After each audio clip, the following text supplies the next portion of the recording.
It was one of the proudest moments of my life. One of our managers was quoted to us in a meeting and said that it was actually a work of genius. And it makes you almost think that anything could be possible.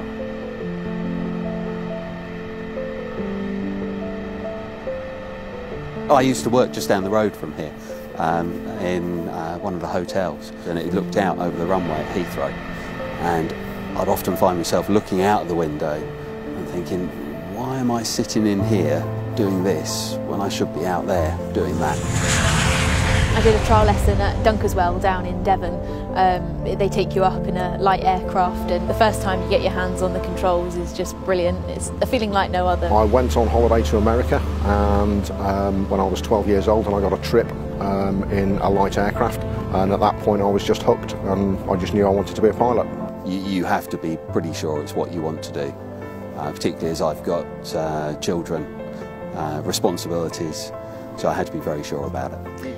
Yeah, yes, yeah, the cost is enormous. Had to find the money, managed to get a loan, best part of £100,000. And I don't think I really quite understood how much it was. My parents definitely understood, so it was quite daunting, and to not know if you're actually going to come out of the graduation with a job, it's quite a big undertaking.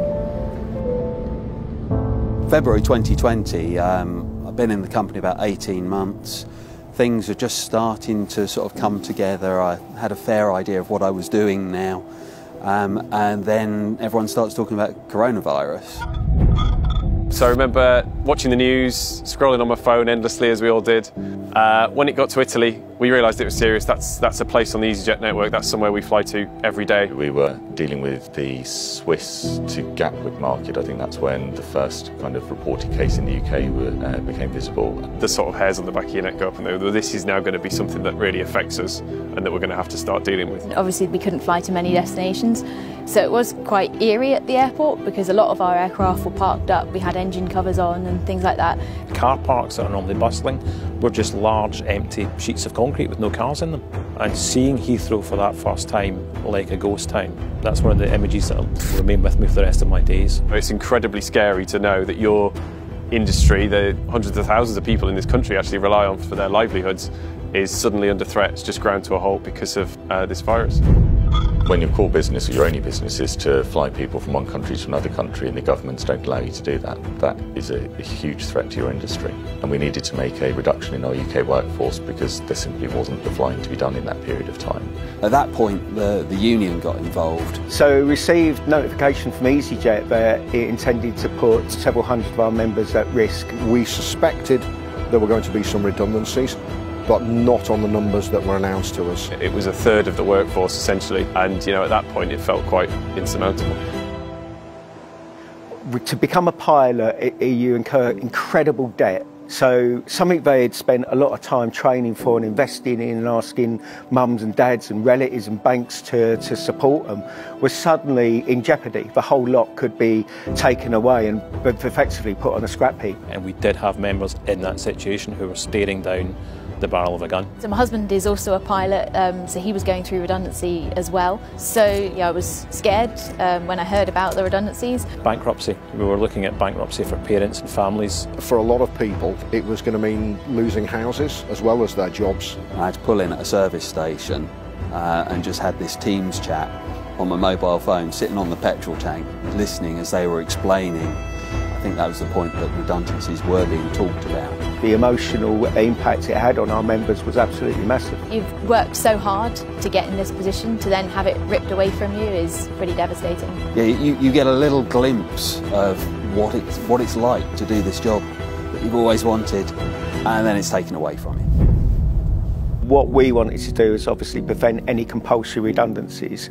Now, that is a massive task when we're talking about this sort of numbers. We went out to the members and said, what do you need us to do? And they said, we need you to do everything you can to save as many jobs as possible. And so that was the problem then that we set out to solve. I've never been in a union before, and it was at that point that you realise it was a good idea to be a member. We decided that the most sensible option was to look at trying to get over 2,000 pilots to go part-time to save their colleagues. When we first heard the idea, Mathematically, it sounded perfectly logical, but from a human perspective, I just didn't think it would be possible. People agonise over whether they can afford a 50% cut to their income, whether that's going to allow them to put food on the table. We came up with a slogan of "Stay United, Never Forget," and as we moved through this, the entire pilot workforce joined in and bought into this system of saving their colleagues. You always hope that everyone will stick together and look out for each other, but you don't really expect that to be the reality, so it's very nice